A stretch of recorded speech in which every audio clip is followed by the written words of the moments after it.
Buenas noches, compañeros y tutor. Mi nombre es Merly Juliana Ramos Quintero, estudiante de psicología.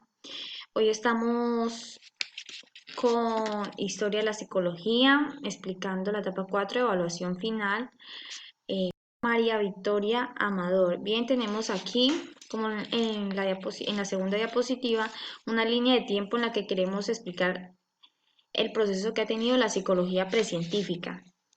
Bien, pues tenemos acá uno a Platón y Descartes con el tema que es el dualismo y el monismo, un tema relevante que hubo en ese año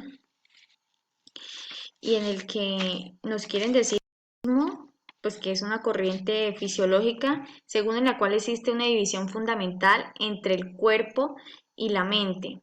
Nos dice que mientras el cuerpo es material, la mente queda descrita como una entidad incorpórea, lo que quiere decir que es independiente del cuerpo y pues no depende de él para sobrevivir, para existir. Tenemos también en explicación del monismo lo que es que las posturas filosóficas que sostienen que el universo está constituido por una única sustancia. Para los monismos se reduce a materia, a diferencia de los idealistas, ese principio sería el, ese principio único de sustancia sería el espíritu. Pero para lo que no, nos dice que la sustancia primordial del universo es la materia. Tenemos en 1826 a Johann Müller, en donde nos dice que la doctrina de las energías nerviosas específicas, la cualidad de la sensación no depende del estímulo que afecte los sentidos, sino del tipo de fibra nerviosa que interviene en la percepción. Bueno, pues tenemos a esta figura clave en lo que es la psicología fisiológica, el cual realizaba experimentos a animales como las ranas y les sacaba los órganos, pero para buscar explicar y afirmar, su creencia era que los nervios no solo son motores, sino servían como sensoriales.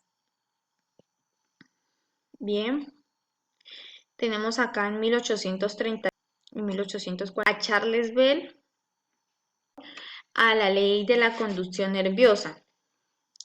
Bueno, esta ley es un poco difícil de comprender, pero lo que nos quiere decir es que las vías motoras, las que eran las que daban órdenes a los músculos, y las sensitivas, las que llevaban la información sensorial a la piel y al sistema nervioso. Y ya en 1850 tenemos a John Stuart y a Alexander Bay, que eran figuras destacadas por culminar ya con lo que hoy en día es la psicología independiente y con lo que tenemos hoy como psicología actualmente. Bien, entonces vamos a nuestra tercera diapositiva y tenemos acá nuestro mapa conceptual. Entonces explicamos aquí un poco básicos. Entonces decimos que el objeto de estudio el objeto de la psicología, que es un concepto que ya lo tenemos muy claro, pues es el comportamiento del individuo. El objetivo que ya tiene es estudiar el comportamiento del individuo desde el punto de vista individual y grupal. Bien, tenemos acá en la etapa precientífica y científica de la psicología. Bien, acabamos de ver las etapas. ¿Qué etapa precientífica? La psicología que la definimos como los precursores son los griegos al intentar explicar la relación que existe entre mente, cuerpo, las ideas innatas y la personalidad durante el siglo XVII. Bien, tenemos las áreas de la psicología, que es el espacio donde esta psicología dan su punto de vista, la psicología educativa, psicología clínica, psicología de la salud, psicología organizacional, entre otras que hacen parte de la misma. Y su objetivo de estudio es el mismo, el cuerpo, el comportamiento del individuo y quien quiera investigar la mente más a fondo. Bueno, tenemos los métodos de estudio en la psicología, que en esta ocasión contamos con una serie de investigaciones como la observación, el estudio del caso, la verificación de encuestas, la investigación, correlación y experimental. Bien, tenemos una pregunta que debíamos hacernos y era ¿por qué es importante conocer esta parte de la historia de la psicología en su programa de formación? Pues como respuesta doy que porque nada mejor que conocer de raíz el proceso que ha tenido la psicología desde antes hasta ahora, además de que grandes e importantes aportes de muchos autores ayudaron a la psicología que tenemos hoy en día y a todos los datos que se conocen. Así que siempre es importante conocer la historia para saber por qué y para qué. Bien, vamos acá a la siguiente diapositiva en la que nos tocaba realizar pues un esquema de las diferentes escuelas psicológicas. Tenemos acá las más relevantes. Hablamos primero del estructuralismo, que decimos que esta escuela se centraba en analizar los procesos compuestos, descubrir las conexiones entre los elementos del análisis, estructura, entablar las leyes de estas conexiones y entablar las leyes de estas conexiones. Bien. Entonces decimos que el estructuralismo es una corriente fisiológica y psicológica de la estructura de la mente.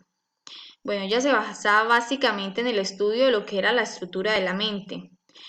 Eh, Se opone al funcionalismo, que viene siendo la segunda, como tenemos aquí en orden la segunda. Se opone al funcionalismo y da mayor importancia a las funciones de la a las funciones de la conciencia. El funcionalismo da mayor importancia a las funciones de la conciencia, a diferencia de lo que es el estructuralismo. También propusieron que los procesos conscientes consisten fundamentalmente en tres elementos, en las sensaciones, imágenes y sentimientos. Es lo que estudia el estructuralismo. Tenemos acá el funcionalismo, que nos dice que estudia más la conciencia, pero nos dice también que surgió principalmente como una alternativa filosófica y metodológica a la estructura predominante en la psicología de finales del siglo XIX en los Estados Unidos. Bien, entonces decimos que el funcionalismo se refiere a una corriente filosófica y metodológica que considera la vida mental y el comportamiento en términos de adaptación activa al ambiente por parte de la persona. El funcionalismo dice que el ambiente nos lo damos nosotros. Todo depende de nuestra actitud frente a donde nos encontremos y a cómo vamos a actuar frente a él. Este funcionalismo se construye en las bases de preocupación que tiene el estructuralismo.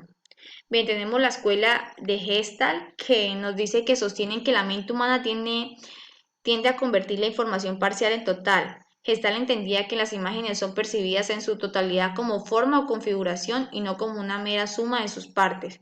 Entonces, pues para decirlo en otras palabras, decimos que todo lo percibido es mucho más información llegada a los sentidos. Todo lo percibido es mucho más que lo que sentimos y ya. Todo lo percibido también lo podemos volver imágenes, todo lo percibido también lo podemos imaginar.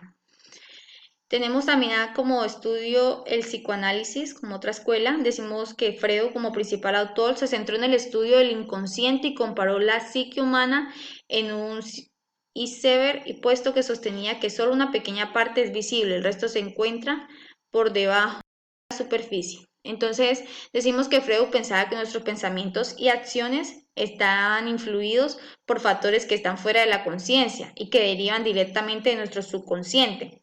Así que por lo tanto él creía centrar, que debíamos centrar los impulsos, debíamos centrar el estudio en los impulsos inconscientes para poder entender a una persona.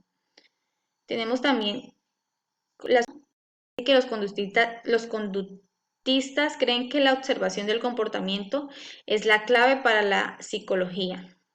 Bueno, entonces los conductistas decían que analizar el comportamiento era la clave para la psicología. Es decir, que no se analizaba el funcionamiento de la mente, sino que se observa directamente el comportamiento humano, el comportamiento de cada persona para saber y obtener resultados de lo que ella tenía. Entonces también tenemos como estudio de otra escuela, el humanismo, tenemos que la psicología humanista se centra en ayudar a las personas a desarrollar todo su potencial, puesto que se centra en ideas como el crecimiento personal o la libre voluntad del individuo.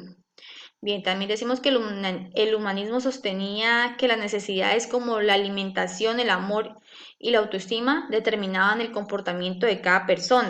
Decían que la satisfacción de esta necesidad produce bienestar y ayuda a resolver. A día de hoy el humanismo pues sigue siendo demasiado importante y que ha sido una influencia muy grande para que salgan nuevas escuelas. Bueno, entonces las dos que me llamaron más la atención fue el conductismo y el humanismo, pues porque hacen el conductismo, por lo tanto, porque hace el estudio al comportamiento humano, analiza, solo se centra en el estudio del comportamiento humano, que es muy importante, lo analiza y pues de ahí saca sus conclusiones. Y el humanismo me llama mucho la atención, pues porque resalta y tiene interés por conocer el potencial de las personas. eh, eh, con el análisis del conductismo se obtiene el humanismo, pues analizando el comportamiento de la persona, se puede sacar qué potencial tiene, lo resaltan y se puede ayudar a la persona. Entonces, bien, también nos hace la pregunta por qué es importante conocer esta parte de la psicología en su programa de formación. Es importante conocer las escuelas y qué impulso de estudio al cuerpo humano y qué impulso del cuerpo humano a la mente hizo cada una de estas y que tuvieron como dato resultante que nos puesta muchas dudas del cuerpo y la mente, incluso de fechas, de lugares y de dónde sucedieron las cosas. Bien, tenemos acá mi compromiso con la formación y el ejercicio del psicólogo, que es mucho mayor ahora, cuando uno poco a poco va, se siente con más responsabilidad, pero con más ganas de llegar a la meta, así que asimismo nos exigimos y comprometemos más responsables a entregar mejor los trabajos y a irnos envolviendo más con nuestra carrera y demostrando en nuestro entorno para desde ya ejercer un buen papel. Como reflexión, decido no empeñarme en no quedarme solo en el conocimiento adquirido aquí, sino en obtener cada día más y estando atenta a los nuevos estudios y cosas nuevas que salen, además aplicando de la mejor manera lo que sé y aprovechando mi estudio en bien común. Eh, Bien, aquí hicimos el juego que tocaba hacer, esta participación y pienso que es muy importante conocer los conceptos aquí estudiados, pues como estudiantes de una carrera es muy importante conocer las leyes que debemos cumplir, tal como lo dice aquí. Las normas, además de actuar como una guía para el desempeño profesional del psicólogo, pretenden crear una imagen más seria y respetable de profesión y disciplina científica. Ante los debates de la subcodependencia que enfrentamos, es evidente que necesitamos reinventar nuestro perfil profesional y comunicar una cientificidad y una realidad que, por desgracia, aún cuando era mucho reconocerlo, hemos perdido sin haber participado en ello. Bueno, pues yo pienso que sí es muy importante conocer las normas. Ahí nos estaban enseñando normas muy relevantes que debemos cumplir en nuestra carrera como psicólogo. Entonces, también sacamos esta pequeña frase que estaba en una parte de la biblioteca de la UNAD. Me llamó la atención porque habla de que las normas pues que actúan como una guía como de ponernos de restricción, de ponernos límites para crear una mejor imagen a la sociedad. Además de que pues por más que se ha querido mantener una imagen limpia de lo que es la psicología y como profesionales de psicología, pues siempre han habido algunas fallas y actualmente pues quizás la imagen no esté muy bien, pero y sin participar en el por qué es así, en el por qué es así ese pensamiento hacia nosotros, pero pues debemos mejorar para que cambie ese pensamiento. Bien, y estas son mis referencias bibliográficas, el campus virtual, de donde saqué la pequeña reflexión y algunos datos de las escuelas. Muchas gracias, espero que hayan entendido.